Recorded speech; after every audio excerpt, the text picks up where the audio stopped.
Hello, welcome back to the Not Like Us. I'm your host Aaron, and today I'm joined by Mark Stern. Welcome to the show, Mark. Thrilled to be here, Aaron. So thank you for having me. It's my pleasure. Could you tell people a little bit about yourself, please? Yeah. So I'm Mark. I am in Austin, Texas. I run a business called Custom Box Agency, and what we focus on is helping businesses optimize their customer journeys. And we do so by creating these physical experiences that just take that digital experience to the next level. And in my personal time, I'm a proud father of my little Welsh corgi, for a little critter that I have.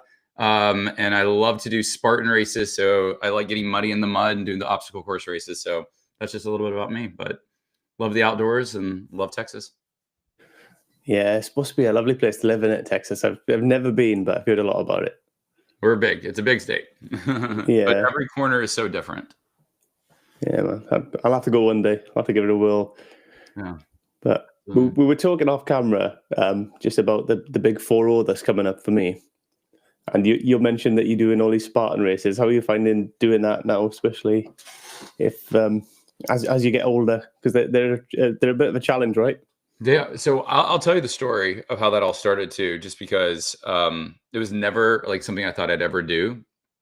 And it's inspired so much of my life. But when I turned 30, which is crazy that it was a decade ago, um, I set a goal to do a 5K a month for 12 months straight. So January to December. And I wanted the medal at the end of the journey. And part of the reason that I did that is when I was a kid, when I was born, my feet toed in pretty badly. And so I grew up in Alabama. I had braces on my legs to try and get my feet to like grow right. And I remember just traveling all throughout the state and the surrounding states, going to doctors who just watched how I walked. And as a kid, I tried to play sports, but every time I'd play sports, I'd trip over my feet and just accepted this idea that, I'm not a runner, I'm not an athlete. This just wasn't in the cards for me. And so, with Spartan races, the way that came about was I started this journey when I turned 30 to do a 5K every month. And after 4 months, got bored and was like, I can do this. I'm actually doing 5K as well, and signed up for a Spartan race because I saw a Groupon. I don't know if y'all have Groupon on your side of the pond. I remember when that was like the thing was Groupon and everyone was looking at Groupons, but there was a Groupon for a Spartan race and I signed up for it. It was the last week of May. And I think it was 2015. And I remember thinking this is going to be fun. And then as we got closer to it, thinking, have I lost my mind? Like, what is this thing I signed up for? And almost talked myself out of not doing it. But finally was like, I have to do this because it's the last weekend of May and I have this goal. We got to the race, started the race, and was giggling the whole time. It was such a blast. And so it was a 5K. It was the Spartan Sprint. And I completed the race and they give you a medal. And I think I have one over here. Yeah, you can see an example. But when you finish a race, they give you a medal. And then they give you a third of a medal. And they said, okay, it's time for you to go for your trifecta, which means to get the other wedges, you had to do a 8 to 10 miler and a half marathon. I actually see it right here. This is it right here. And in doing so, you get the full trifecta. Brilliant model.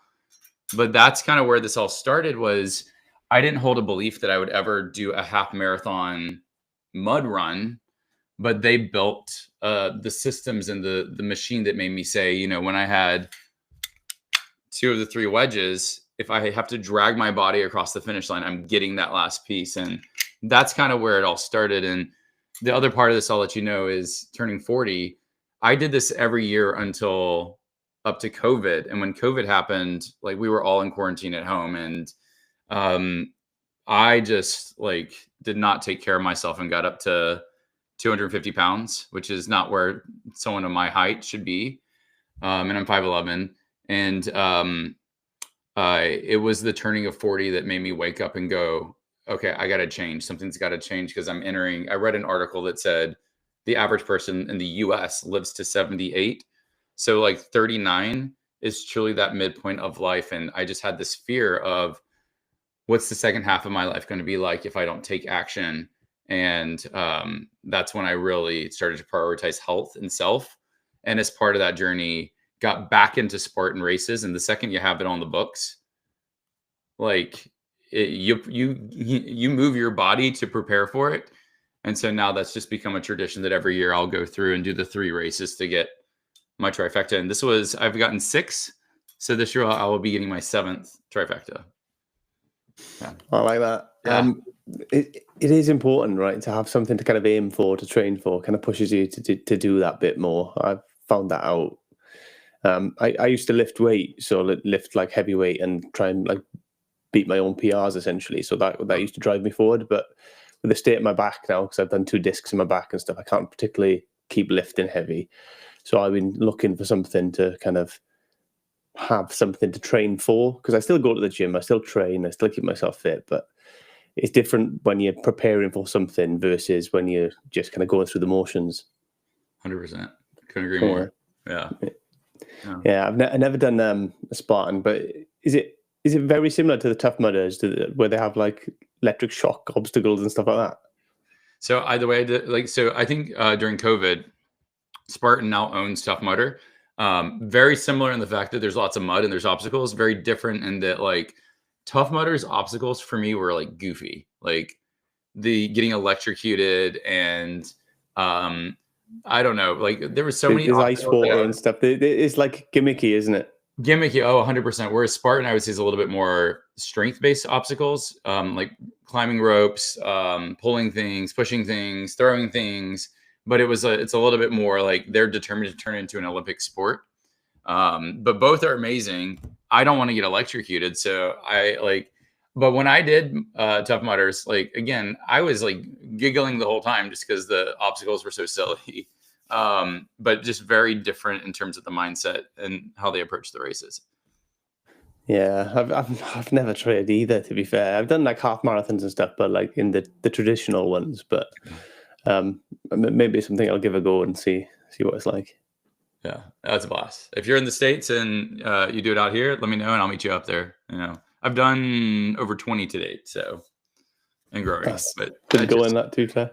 Never thought I would be doing them ever in my life. It was never a vision. It literally was, this is what got me hooked, because, if you think of it through the lens of a business, I just wanted to do the race because it was a goal I set. For them, they engineered something that increases lifetime value by gamifying, the experience, which is so brilliant. Yeah, that's to be fair, that's incredible marketing, really, to give you that, because who wants just that 1/3, right? Yeah. That's it. I mean, when you have 2 of the 3, like, I never held the identity of, oh, I can do a half. I mean, as a kid, I didn't do anything because my legs.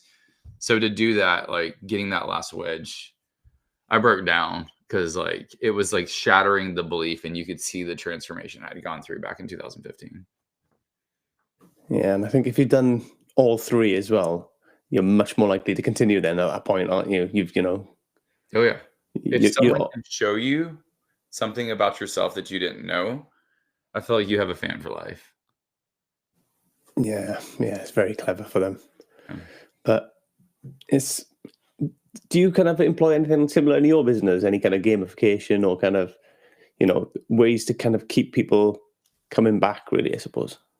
100%. So, with our business, and you can see all these boxes are products that we created in my business, but we tell clients when we're really focused on customer journey. And what I don't want you to think is swag box. We joke and say swag. When people think of a swag box, swag means stuff without a goal. Stop sending people stuff, actually creating an experience and giving them what they need.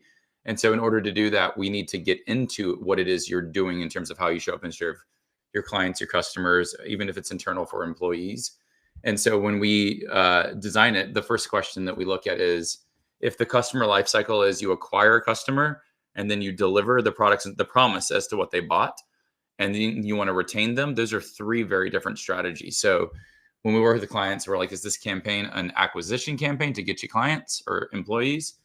Is it a delivery campaign? How do we do the onboarding process and show them the pathway to get results faster? Or is this retention? Is it awards? Is it, we'll introduce box 1 of 4, but to get box 2 of 4, 3 of 4, and 4 of 4, similar to this structure, you have to keep engaged in hitting the milestones that is laid out by the business. So how we engineer these experiences, there's so many different ways to infuse the gamification, but I'm so set on stop making it so hard for your customers to get results. Give them what they need. And, there is complexity with physical, but for us, it's like eating candy. We have so much fun bringing these experiences to life. Yeah, and I think kind of customers, they can often forget what you say to them or whatever, but the way you make them feel is important, right? Because they'll remember that. And the other piece of this is I don't think business owners do a good job defining what success looks like for their customers. And so, like, Spartan did a great job. This is success. They defined success for me. If you're familiar with some people are familiar with the ClickFunnels realm, Russell Brunson, they have an award called the 2 Comma Club Award. If you make $1 million with your sales funnel, you get this award. Well, they define success in their game. How do they extend lifetime value? Well, once you hit it, they say you've made $1 million using a funnel. Now make 10. Now the next milestone is 25, 50, 75, 100 million. If someone makes $1 billion, they're not going to stop the game because stopping the game stops lifetime value. And you see that same structure across so many different modalities. Think about the belt system for karate, going from a white belt to a black belt. You have to collect all the belts along that journey. Each one represents some degree of achievement, but they've defined success towards a black belt. A lot of businesses don't do a good job of that. No, yeah, you see a lot of the good businesses do that, and that's that. I don't know if you've seen much of that school platform that Alex Hormozy kind of part owns and promotes, but they're quite big on that, aren't they? You kind of win a day with him, and you get points for certain things, and Yeah. that's the way that they kind of push that, and it seems to be effective. Oh yeah, absolutely. So, and I mean, everyone's doing more of the same. It's just providing a new opportunity or something different. And then if you think about games and gaming tactics, if you ever played video games, as a child of the 80s and growing up in the 80s, I was born in 1984. When Nintendo came out, I can't tell you how much of what we've done have been influenced by Mario Brothers 3. Like that was as a child. I loved that game, but just the nuance in terms of how they're guiding you through the experience to get you to the end. There's a lot of inspiration that you can then take that and say, how can I apply some of these concepts to my business? Yeah, that's good advice as well, actually, because these things like games and like social media and stuff like that, they are designed to keep us hooked and keep us on there or keep us coming back. So there's a lot we can learn from these kind of things, but the things that we see every day or we've experienced throughout our lives that we don't really pay attention to and necessarily put it into that business context, right? That's it. Yeah, and, from my experience, obviously it's just anecdotal. I don't know, don't have any kind of data to back it up. But a lot of small business owners, at least, they're really good at what they do. They go into business, but then the marketing side of it and the kind of getting customers bit is a bit that is completely alien to them, and they really struggle with it. Yeah. Yeah. And I see that all the time because and beyond small businesses, but I just see people who are exceptional at what they do. But if you don't nail that marketing and visibility game, it doesn't matter how great your product is. And this is kind of where I'm like, the person that's the loudest typically wins the game. And then you get into see the quality of their product and you're just like, like this is not even a good product. And the dichotomy between, this is why I love the framework: acquisition, delivery, retention. Some people are really good at acquisition, but they forget when I capture that customer, you have to deliver to them. And I've seen time and time again, people so good at acquiring, but they're not great at delivering the products and services. And this is kind of where at one point I was seeing this like rise of the fake guru. I don't think people go out there with the intentionality of being a fake guru, but I do think that they have like selling and getting the sales language down has become so commoditized now with a lot of the sales funnels and the tactics that people are putting out there that they forget, for me, delivery is hard. But if you can excel at delivery, it's game over because you can acquire and deliver upon the promise at the quality that, for me, I have a high standard in terms of how we serve. Delivery is the game we play. We are exceptional. If you work with us and there's not a box experience at the end of our process, that's a problem. But that's because we are good at delivery. Could we be better at acquisition? Oh yeah. And that's a big focus of ours is how do we get the message out there? Because that's my biggest struggle, which is, hey, Aaron, if I looked at you and said you need a box experience, you're not going to know what that means because we've kind of created this modality. Yeah, that kind of makes it difficult, I suppose, because you need that. Because I wouldn't have a clue, like you said, I wouldn't have a clue if you said that to me. And then you need to get to the point where I, A, understand what that is, and B, then want to take part in that, right? Totally. That's it. Yeah. Yeah. I suppose podcast is not a bad way to go because it gives you some time where people can kind of get to know you, get to know what you're all about, and kind of learn about that stuff. I don't know. Are you finding it effective using podcasts? Podcasts are great. We had a client that did a book launch, and part of his strategy to get on podcast or start to connect differently was that he actually sent out boxes to those that he was getting on podcast on. So as a strategy to be a point of differentiation, the amount of people that have reached out to me to say, I've never seen this before, or the amount of podcasts that I've been on that someone reached for the box and said, I got this in the mail. Is this something like kind of like what you do? And I'm like, that we did that one. It's fun, and for me, it's like I was on the Marketer's Cruise last week and literally was in a conversation with someone who told me, she's like, we hired this company to do these boxes for us. And she's like, and I had this vision in my head of this box experience that had a journey map and a getting started guide and these envelopes that you rip open as you get to certain points of the process. And she was like, that's what I really wanted. And she started describing this experience that she went through 3 years ago. And, I was like, who is this? And it was this box right here. It was one of our boxes. So it was just kind of fun to be out in the wild and see that. But she didn't have the vernacular, or it wasn't, she didn't know it was our company who did it, except it was happenstance that we just both happened to be on the cruise ship at the same time.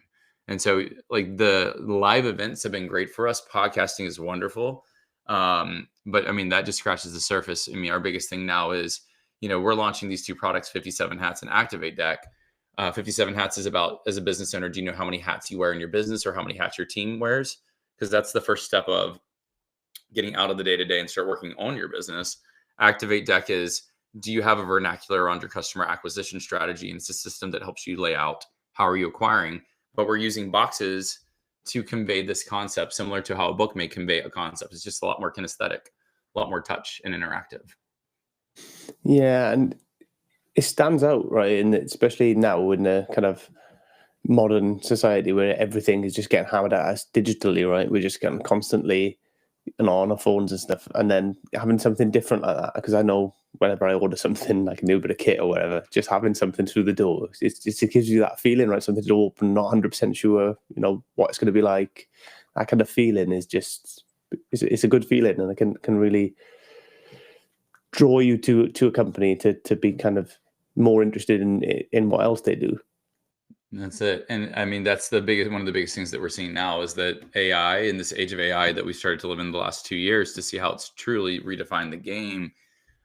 We were, prior to AI exploding the way it has, like over 1 billion pieces of data were being released on the internet every single day. Now that's on an exponential. And so what you're seeing is this rise of digital distrust. And the power of blending digital with physical is you can start to rebuild that trust in a way that really feels like a new opportunity. It's a modality that allows you to stand out in this sea of AI that we're living in right now. And it's just going to get louder. Yeah, and it's like we were saying before about, the people being really good at acquisition, like really salesy, and then not delivering. I've experienced that, like mostly like with online education and stuff. And I'm sure they're doing their best to deliver the product, but the product is crap. They're just really good at acquisition and they get you through the door, and then you're like, oh. But when you're getting something physical through as well and stuff, I don't know. There's a different feeling to that. There's something because when you get something physical, there's been an expense, there's been some effort and stuff put into that. Whereas when you're watching somebody's videos online, it's not. You don't necessarily always get that feeling that they've put a lot of time and effort in. Yeah. And the way we frame it too is when you think about this idea of what is experience and how do you define experience? And I always say experience is seen through the senses, sense of sight, sound, touch, taste, smell. When we're dealing with a digital-only products only tap into what you see and what you hear. So like scrolling through Facebook or Instagram, watching a YouTube video, listening to a podcast, it only taps into 2 of the senses. Power of physical. If I complement physical and digital together, now I can activate touch, taste, smell, in addition to what you see and hear. So just by introducing a new sense, it activates it activates the experience in a different capacity. Imagine going to Disney World or Las Vegas. Like, they know how to stimulate everything. Going to a live event is a very different experience than watching it virtually. And so that's kind of where the power of blending in those senses that we don't tap into really truly offer this new opportunity in terms of how you can show up and serve your people. Yeah, and I think Disney's a great example, right? Because essentially they're just theme parks, aren't they? So you spend a lot of time in queues and waiting around, but they make that queue part of the experience, and then they kind of Mm. it's all part of the show, and the whole thing is a show, and that's how they get you because they make the entire thing an experience. I mean, I was literally 2 weeks ago at Universal Studios. I don't know if you've ever been to Universal Studios, but No, no, yeah. they have this like whole Harry Potter land, and they have this like Quidditch ride that you can like you're playing Quidditch, but you walk through the Hogwarts castle. And I think the experience of waiting in line, so the whole walking through Hogwarts castle is you waiting in line, how they've added that entertainment and engagement, as opposed to when I was a kid going to Six Flags and you're just literally in a queue just waiting to get to the front of the line. I thought it was more entertaining going through and seeing the interactions and like what they had created in that experience than actually the ride itself. So it's just amazing to see how Disney gets the power of experience better than anyone else. Yeah, absolutely. And I think that is key, and I think that's somewhere, again, it's just for anecdotal and from my experience, that a lot of business owners kind of fail to see. They Yeah. think, "Oh, I've just got this is what I do. I just do this." But actually, the whole interaction with your business is an experience for that customer that they're gonna, take things from, remember things, and there's ways that you can make the mundane a bit more interesting and keep them on the hook, really. Yeah, totally. 100%. Yeah, it's so I did do a little bit of research, and I can't remember where I got the stat from, and I didn't write it down, so that's a bit of an issue. But it said essentially 65% of brands that kind of introduced experiential campaigns, so like potentially boxes like that, but stuff, anything where they're creating an experience around what they do, see an increase in sales. So it obviously translates. I like that statistic. I was going to say, I want to know where that statistic is. So I'm going to find that statistic. And sales, I mean, and I can tell you just from the things that we've tested, we've had many people that we've seen double the conversion on the front end, whether it's a virtual event, whether it's a challenge, whether it's a product sales. We've seen people double their back end conversions, um, introducing something physical in terms of people having a refund window in the first 15 to 30 days of buying a new product. We've had clients see numbers plummet to like the 0.01%. We had a client that did a launch for a $2,000 product, and she sold 3,500 units. The one rule that she set was, "Hey, we're happy to give you a refund. All you need to do is just ship us back your box." And it's similar to like if you buy something on Amazon or at the store, if you buy a piece of clothing that you take home and decide don't want it, as long as you're in that refund period, you can take it back. It's the same principle. And her model, she had 19 people of 3,500 requests a refund. So in terms of what you see as like national refund rates, it is a fraction of a fraction of a fraction of a percent. And the only thing that changed was really physical, adding something physical to it. But it's just seeing what we see. It's a powerful thing. And especially if you're leveraging the strategy as an acquisition strategy, it's like a new form way of thinking about I can spend money on paid traffic, or I can leverage direct mail as another channel to start to get in front of my customers and build a relationship with them. It's just different. Yeah, and I think multi-channel is important as well, right? You have all these different touch points in different areas in different ways. I'm not saying digital is bad. Obviously, digital is at the forefront at the minute as well Yeah. with reaching people in the first place. But then if you can build on that with these kind of physical things and other touch points in other areas, and ultimately what we're trying to do anyway, whether it's digital or elsewhere, is kind of take them from whatever platform we've reached out to them on to to get that direct contact, right? So to get that ability that we can just connect with them directly without enemy in the middle, really. Yeah.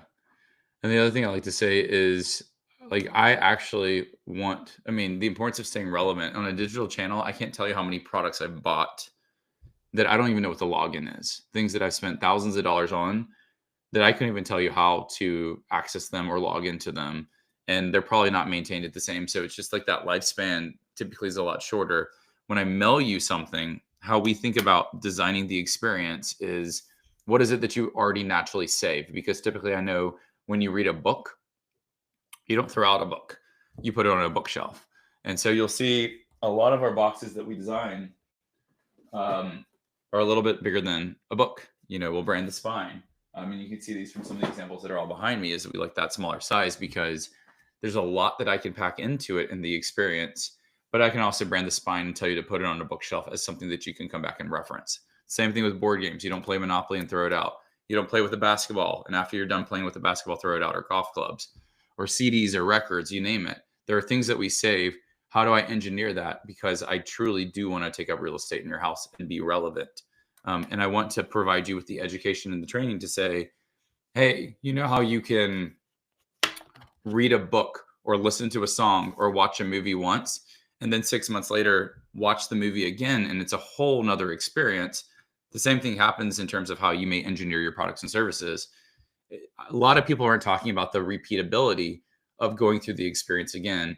If I can design something in a way that you can do it now and you can do it again in 6 months, and it's a whole different series of values and impact that it may have on you, it's just a different way to stay relevant, and position yourself as that trusted mentor, which is a lot of the goal that I, with my clients, is like, how do I position myself as their trusted mentor? So when they're done with this, they're asking the question, what's next?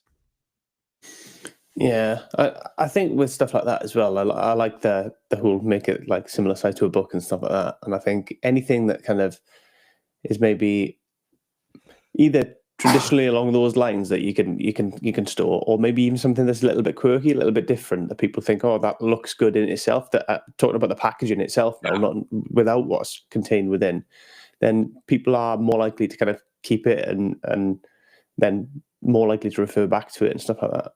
Totally. I mean, even with this product right here, 57 hats, a lot of people love that Apple iPhone suction that happens when you open the iPhone case. And so to replicate something like that, the cool thing about this is a lot of the packaging modalities, like the cost is the same. It's just how they shape the box. And so you can shape your packaging any which way. If you see it out in public, you probably can get the mold custom made so you can have that style of packaging, and doesn't necessarily have to break the bank. Yeah, and if you can tie into them kind of things, because like the Apple one's quite interesting because everybody will kind of relate to that. Everybody who's had an iPhone or an Apple product will kind of relate to that, and they will immediately associate that with like a high-end product, really. Yeah, that's it. And again, feels like a new opportunity. And I would say in the packaging game, what's easy now? A display mailer. Display mailers are, boxes like that are one piece that you open up to the back and it opens up. This one piece box is probably the most common box you could see, and it's easy to go online. There's endless amounts of package partners that do it. Where I get excited is I love the display mailer. It's a great convenient box. It's a great way to display and showcase, but having different units of different shapes and sizes allows me to play a little bit differently in terms of this. And this is just like a 2-lid box. That's more that lid and base that's there. That packaging makes it stand out differently than what everyone else is doing, or what I typically see people produce in the online space. Yeah, and the different things are the things that you're going to remember as well. If you just get a bog standard kind of box, you're not going to pay any attention to it. Whereas if the box is slightly different, like we said, even like the Apple thing, or if they are just slightly different, a bit quirkier to what you normally get through, it kind of immediately grabs your interest a bit more. 100%. And the other thing that we're starting to play with that excites me is, how do you infuse this idea of Easter eggs into packaging as well? Because if I can create an experience that is just one way, but there's an element that's hidden, maybe a false bottom in the box, maybe there's just a hidden panel in some capacities that you leverage with QR codes, however you do it, the way to infuse, maybe you embed oh my God, I'm going to say it, NRF. Is it NRF tag? Oh my gosh. Do you mean like a NFP? NFP, that like your phone touches it and activates. There's all different ways to leverage it. Is that what it is? I always say NFT, and NFTs are the graphical images, the whole like gorilla thing, and it's not that. It's the technology that's used kind of when your phones bump together to exchange contact information. If you can embed that technology into a box, then all of a sudden there's all these hidden things that you can start to unlock and do that makes it interesting. Yeah, yeah. I'm not 100% what they call, to be fair. I think we're showing our age a bit here, Mark, aren't we? Yeah, I think it's NRF, but I could be wrong. Anyway. Yeah. Stuff like that, though, makes a huge difference as well. And if, like you say, if you can have that crossover, like from the physical to the digital, and kind of merge it all as one, I think that's massive, really. That's why I love QR codes too, is that I think that the day and age in terms of, I mean, COVID in the restaurant industry taught us like how to use QR codes in a more mainstream way. But this idea of leveraging a QR code instead of a way to access the menu in the restaurant, but a way that I can send you a QR code that can beam information and leveraging the dynamic nature of it.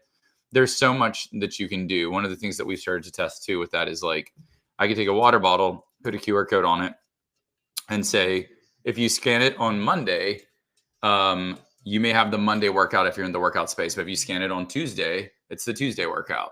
And so. So having this one code constantly change and evolve. And by doing that, you have this living product that I think is really interesting. That's always evolving. And when I think about people keeping things, if I create something that has a code that's constantly changing, are you more or less likely to save it? And I think when it's living and evolving and you're constantly giving people information that serves them, I think it's interesting as a modality that you'd want to keep. Yeah, and it creates a level of curiosity as well, which is big for people as well. Yeah. The amount of crap I watch on TikTok because I'm curious, and I know it's awful, but you get these videos and it's like part 1 of 3, and I'm watching them all, and it's all rubbish, and I'm just waiting for the end, and it's all because that curiosity. It's don't even get me started. I get so trapped in those, and then it starts recommending videos, and I'm like, is this really what it thinks I want to watch? And I watch it, and I'm like, and then it gives me more of it, and I'm like, why am I getting these videos? They're disgusting, and they keep sending it to me. I have no idea that like this guy is gonna like this. They're so good, aren't how they? they capture attention and feed you more of what they know you watch. It's brilliant. Yeah, they definitely know what they're doing. When it comes to exponential marketing, what kind of role do you think AI is going to play then in the future? Because obviously that's coming big now, and there might be ways to kind of tie that into it as well.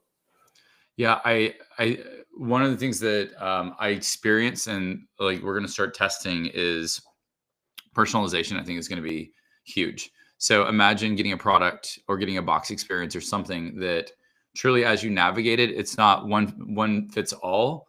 It's one fits you, and you could take data points and insights and may capture from you. And as you're like, imagine going through a course that is truly understands who you are and things that like would how to resonate with you, and it's constantly customizing the information and calling you out by name. And I went to South by Southwest and saw this firsthand. That I went through this experience. South by Southwest is a festival that takes place in Austin, Texas. You have countries, you have companies, big names, everyone comes down to Austin, and it's about a 10-day massive celebration of innovation, film, and music. I always go for that interactive innovation part of it. But the experience I went through, literally, I signed up for it, and then I had to go into this phone booth, and they were teaching how to use AI using a probably Mid-Journey and a prompt to create an image, and then they mailed you the image on a shirt.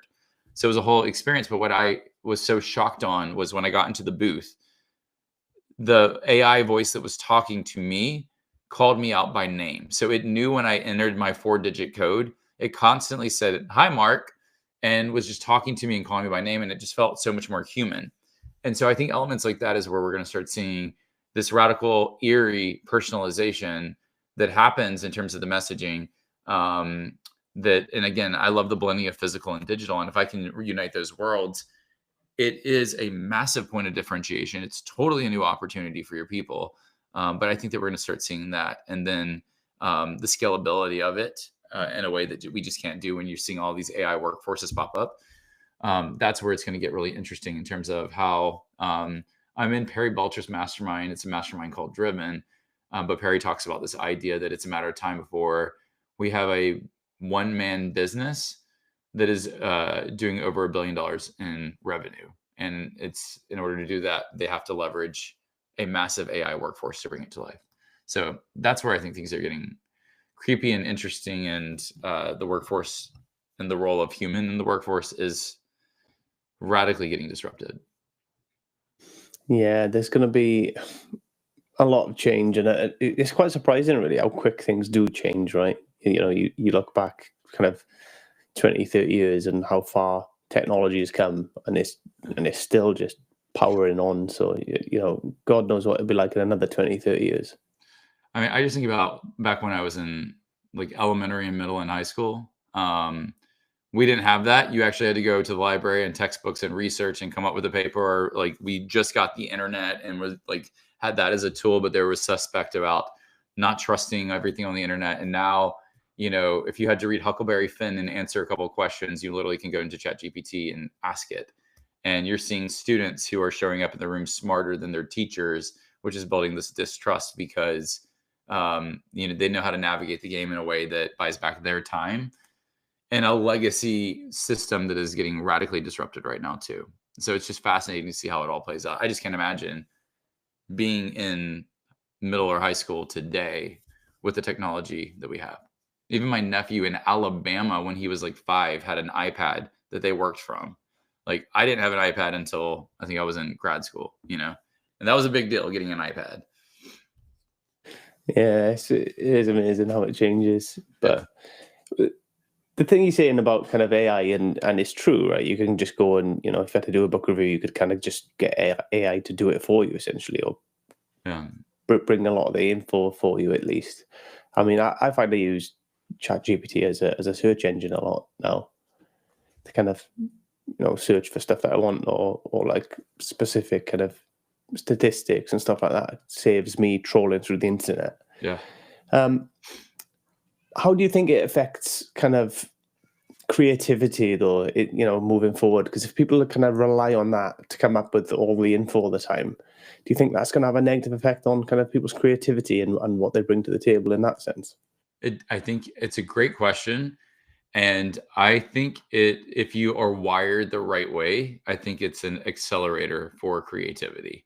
And I say that as someone who, like, if you could see behind me, like, design is such a big part of what we do. AI is not at the point yet to replace what my team of designers can do and create. But we have leveraged it to accelerate elements that complement the vision that we hold. It's only a matter of time before I can say, I need you to create this on a box die line. Because when you do print, creating things on print with physical is a whole different modality than creating something that lives digitally. And so that's kind of where like we feel pretty safe and well positioned where we are. But as a element of creativity, for me, there's been times that it's helped me see things and get even more creative by just seeing some of the prompts or some of the responses, or if it's something that's digital, even seeing how it starts to interpret some of the thoughts that I've had. So I've leveraged it in a way of saying, I'm 80 to 90% clear on what this vision is. Could I start brainstorming with AI to get me back to 100% and say, yep, that's the vision. That's where I want. And then bring that to life with my team.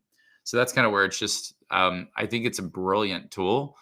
I don't think it's going to replace right now, today, as is, the nuance that, we deal with physical design and the layout of information. Yeah, and I think what you're saying about vision is important, right? I think that's the key. If if you have a vision, your vision, then it's a great tool to assist you in kind of bringing that to life and creating that. But I think if you are relying on ChatGPT to come up with the ideas for you and create the vision, then I think it's going to be a bit more. It's going to lose something then. And I'll tell you, one of the products that we're about to launch, we've had a lot of clients come to us and say, when you go through our formal process to do a box build, I mean, you go through a virtual strategy session so we can understand the scope of your business. You'll do an all-day workshop. Oftentimes people fly to Austin and come to our offices, and you could see endless amounts of examples of our work, but then you spend the day breaking down the entire vision, and then we go into the design process. Like all of that, as it is right now, I can't see AI replacing that function. It may add to the acceleration of what we're able to come up with and create. But that's for me, there's just certain pieces that, it's not there yet, but I think it's a matter of time between how we start to leverage that to enhance. That's just going to get more interesting. Yeah, and like I say, we don't know what it'll be capable of in kind of 10 years' time. It might, accelerate, and it might be a completely different beast by then. But I mean, even now, it's such a powerful tool, and as long as we use it as a tool and not as a replacement for that kind of human thought and creativity and all them other pieces, because I don't know about you, but my brain is definitely not wired right. So I come up with wild ideas that I could kind of then use ChatGPT to kind of explore and help kind of bring to life, really. Yeah, 100% though. Yeah, it's fun to watch though. Yeah, and I find it quite interesting. I like playing around with it and kind of trying to figure it out. But we'll see. I do worry a lot of people rely on it too heavily. But I mean, like I say, it's still early in it, and people are still getting used to it as well. So, Awesome. Yeah. but moving forward, then, Mark. So, have you made any kind of major mistakes with your business? Oh, have I? Oh my gosh. I came from corporate. And so I lived and breathed the corporate realm for years. And so I was super wired corporate. So when I made the decision that I wanted to start a business, I always saw myself as a high performer in corporate. I got my MBA at Duke. I worked for Deloitte Consulting for many, many years. And switching from corporate to the online entrepreneur space, I think the biggest mistake I made initially was I had a corporate lens on how I approached growing my own business. And it finally got me down to the point that I had to realize, the example I always use is like entrepreneurship versus corporate is like checkers versus chess. The game board looks the same. You truly play checkers and chess on the same game board. The rules are completely different. And so I had to learn really fast that once I had that breakthrough, I had to give myself permission to learn how to play the game of entrepreneurship. But everything you learn in corporate becomes your competitive edge. So that was like a big thing because I tried to grow a business and start a business and would fall flat on my face. And the other piece of this is corporate, the world I came from, prides you in being the world's best generalist. When I was at Deloitte, they wanted you to be great at everything. Um, Entrepreneurship does not celebrate being the best generalist. They want you to be known for something. And so I had two separate businesses that I was growing, one in the virtual event space, and then now introducing this custom box business. And they were both doing, low six figures. So they're both doing okay. But it took my mentor looking at me going, I've asked a bunch of people who is Mark Stern, and half of them said, you're the virtual event guy. The other half said, you're the custom box guy. So like you're splitting who you are to the market, which one are you? And at the beginning of COVID, when you would think it makes sense to go all in on virtual events, there was something that pulled me towards these boxes as a new opportunity that excited me. And so I killed this business I'd built for years and went all in on the box business. And it took off. It was just amazing how just niching down and being known for something. And the other belief that I hold is that I want good people to win. If I want good people to win, then the law of reciprocity states that other people want me to win, and we have to hold that belief as a business owner. And so with that, how do I make it easy for other people to help me win? Well, the more easy I can help them communicate what it is that I do, the more that they can talk about me to other people. So that niching down and being focused on one thing, when someone says who does boxes or builds these box experiences, you see a bunch of people go instantly, you need to reach out to Custom Box Agency and Mark Stern because I made it easy for them. So those are all some things that I've learned along the way. There's a lot of growing pains when growing the business from a 6 to 7 figure to a multi 7-figure business that you learn because you have to reinvent the business at certain junctions. But the wiring and the mindset around it, mindset's that thing that we all need that a lot of people don't want to pay for. And I say that in the sense of my head was not wired correctly as I started this game, and it took someone else calling it out. But when I wired my brain in the right capacity, you get to a point that your business grows arms and legs and you can't control it all. And so at the end of the day, this is where I see great entrepreneurs and great business owners crash and burn because they can't rewire their beliefs and their mindset around their business and relinquish control in the way that allows the business to grow and become what it could, if that is something that if you want to grow your business, And so I've had to learn how to grow a team and hold a belief that not everything I do in my business is reliant on me, that other people can learn what I do and do it as well as I can.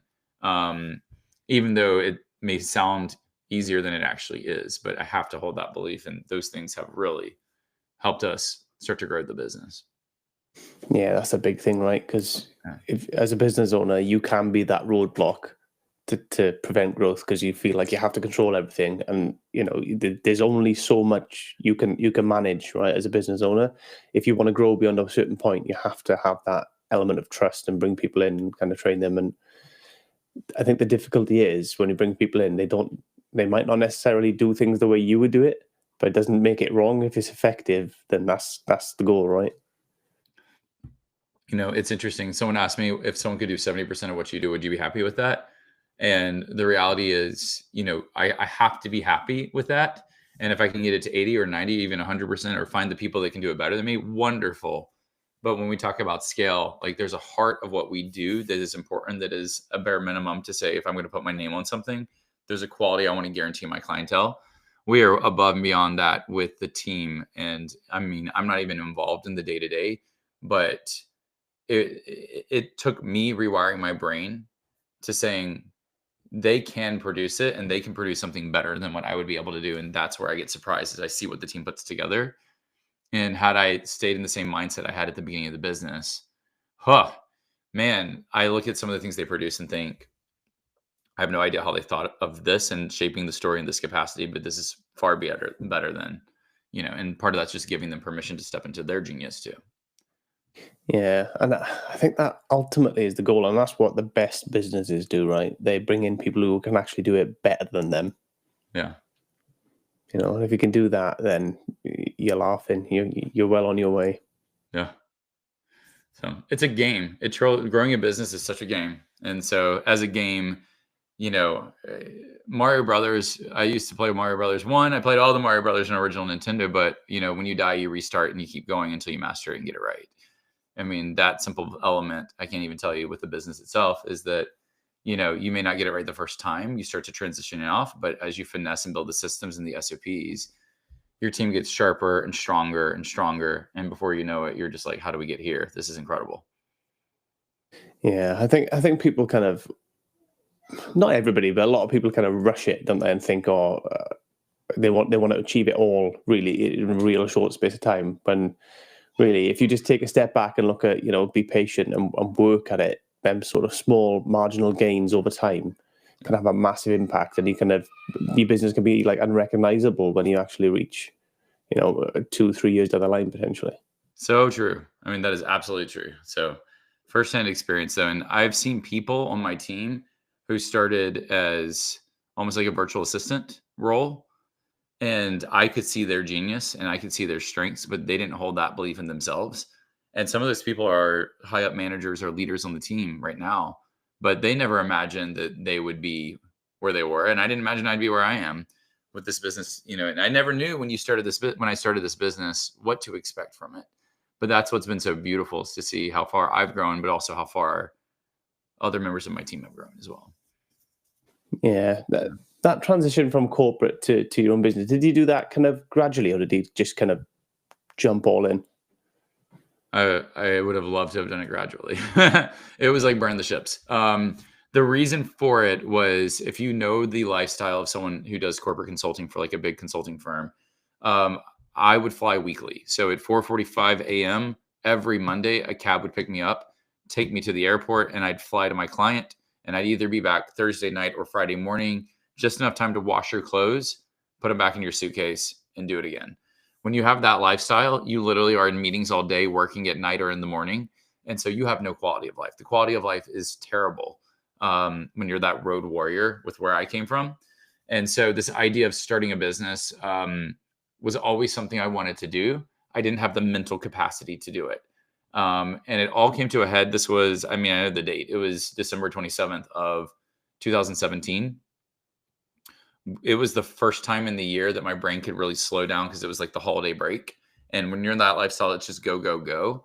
And I had this weird premonition, this dream in the middle of the night that was, if you stay in this job, it will kill you. And this was at a time that I was on the verge of becoming a junior partner at Deloitte.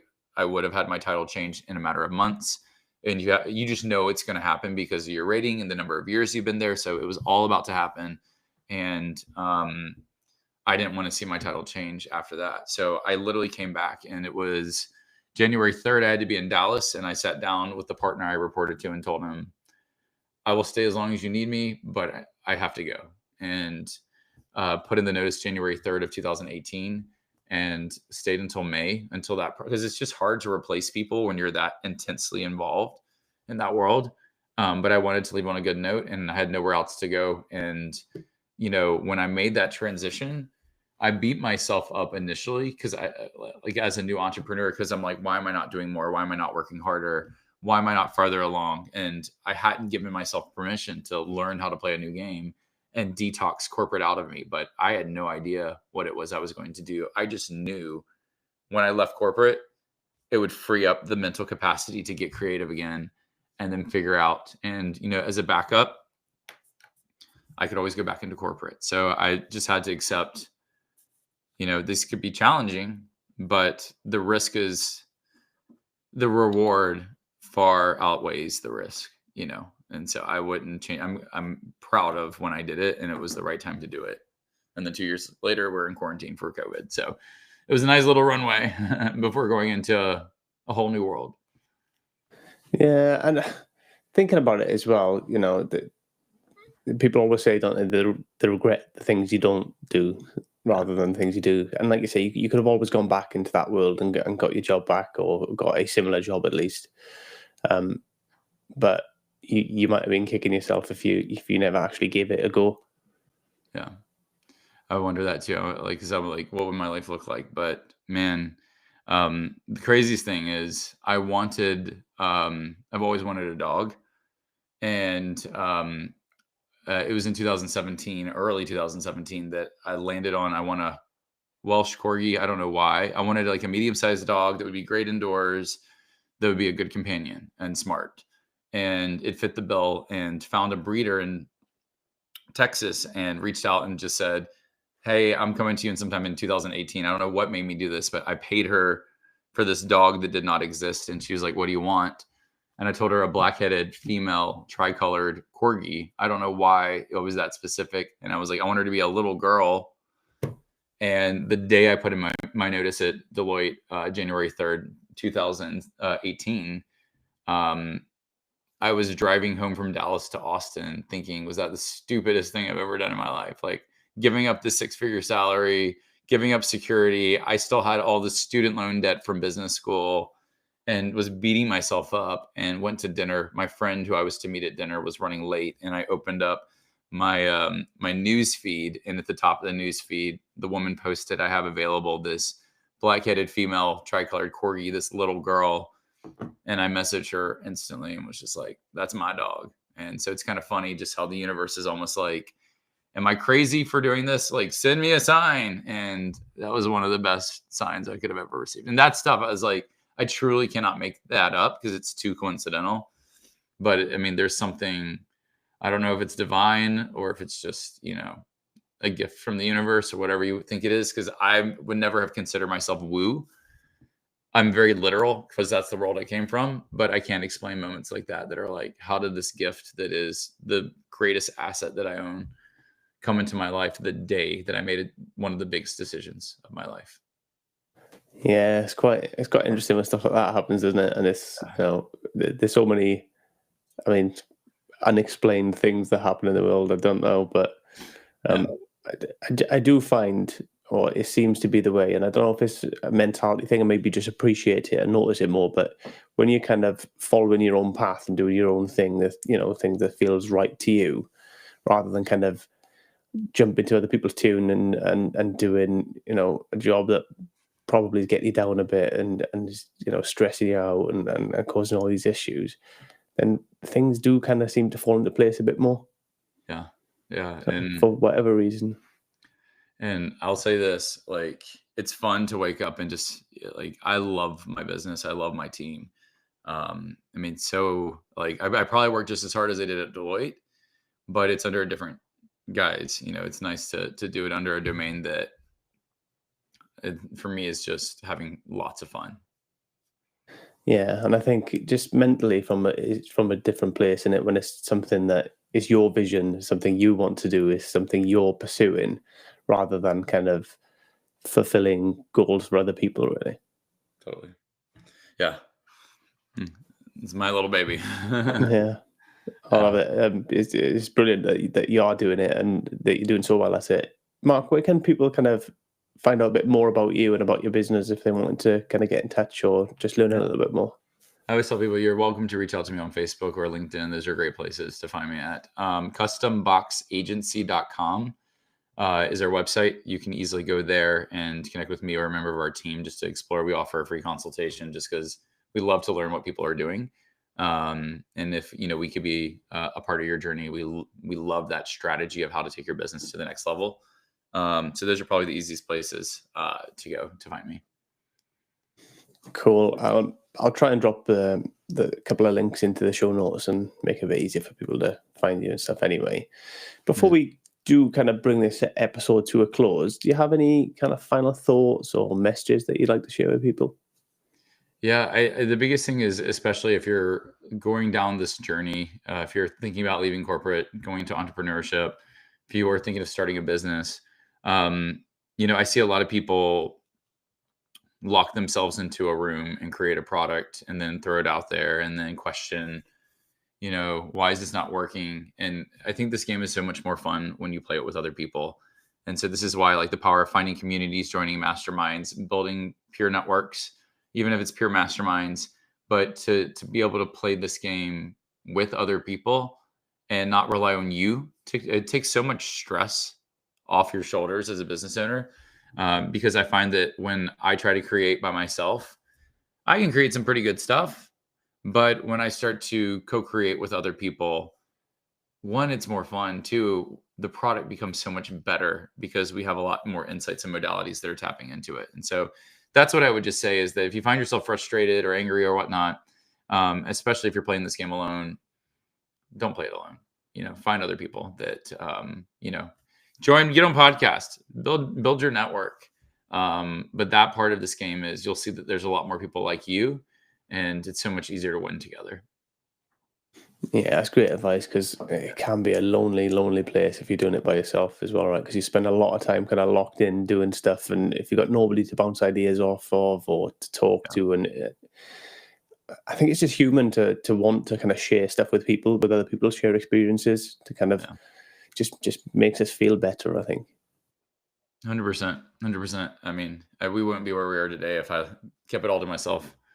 But it's been such a fun journey so far. So, yeah. Brilliant. Mark, when's the next run? When's the next Spartan race? Debating. I think there's a Houston one. I've never done Houston, and here in Texas, I've done Dallas many times. I've done Austin. So I may be doing that for sure. Austin in May, and I did Hawaii last year. That was over for my birthday. My 40th, I spent in Hawaii to do the Spartan race, just because Nice. it'd been a couple of years since I'd been, and it was like a celebration of getting back into it. But what's fun about that one is that's where they filmed like Jurassic Park and Lost and Hawaii 5.0. So it was fun running it, thinking about like, oh yeah, all the dinosaurs or like the fog monster and Lost and all that stuff. So those are probably, three on my list again this year, Houston being a new one. Nice. What training do you do for it? What you just run, or you just hit the gym and do a bit of like a mixture? Yeah, good question. So I hit the gym 3 days a week, and there's a whole protocol that I follow in the gym. And then I like to run on the off days. And so if I'm not going to the gym, usually you'll see me at the gym. It's very regimented. It's Sunday, Tuesday, Thursday. On the off days, Monday, Wednesday, Fridays, I typically run. Saturdays, I take off. And so that's pretty much been the training that I've done. And honestly, that's plenty of training for the beast. I think most people can roll out of bed and do the sprint pretty easily. Super if you've not run. You have to get that endurance beast. You probably want to train a little bit more because it's very much endurance. Yeah. Well, I wish you the best of luck with it all anyway, and good luck with your business and your training. It's been an absolute pleasure having you on the show, and I really appreciate you taking the time to speak to us today. Yeah, I appreciate you too, Aaron. So thank you for having me. Really do appreciate it. Thanks. All the best, Mark. Bye. Take care. Keep it open. Perfect. We'll keep it open. Awesome. There you I go. hope, I hope that was okay.